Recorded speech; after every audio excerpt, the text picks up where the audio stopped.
अफगानिस्तान आपको ये सिखाता है कि रातों रात कुछ भी बदल सकता है और आज पूरी दुनिया को अफगानिस्तान से सबक लेना चाहिए। पहली सीख तो ये है, अगर आपका राष्ट्र मजबूत नहीं है तो आपका बंगला, आपकी गाड़ियां, आपका बिजनेस, आपका बैंक बैलेंस और आपकी पढ़ाई लिखाई आपके किसी काम नहीं आएगी। ये सब आपके किसी काम नहीं रहेगा। दूसरी सीख है, अगर आपका देश आत्मनिर्भर नहीं है तो आपकी अपनी संपत्ति की भी कोई कीमत नहीं रह जाती।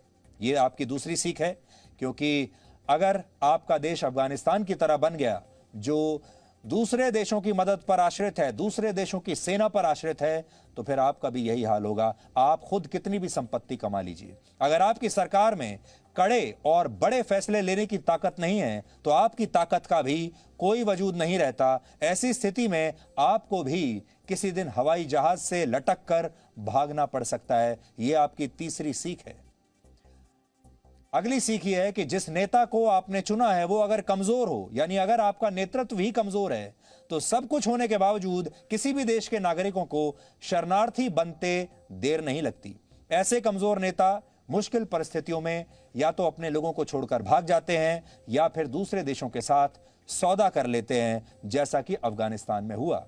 इसलिए वोट देते समय हमेशा यह याद रखें कि जिस नेता को आप चुन रहे हैं, जिस सरकार को आप चुन रहे हैं, वो आपके लिए और अपने देश के लिए मजबूती से खड़ी रहे, भागेगी नहीं। और सबसे बड़ी सीख यह है कि जाति, धर्म, डर और मुफ्त की चीजों के नाम पर आप किसी को भी वोट मत दीजिए। वोट अपने देश को मजबूत बनाने के लिए दीजिए। यह सीख अफगानिस्तान के इस संकट से आज भारत के हर नागरिक को लेनी चाहिए। जाति, धर्म ये सब बाद में आती हैं, मुफ्त की चीजें सब बाद में आता है। जब आपका देश बचेगा तब आप बचेंगे, वरना एक दिन आपको भी हवाई जहाज से लटक कर देश से भागने पर मजबूर होना पड़ेगा। ये किसी के साथ भी हो सकता है।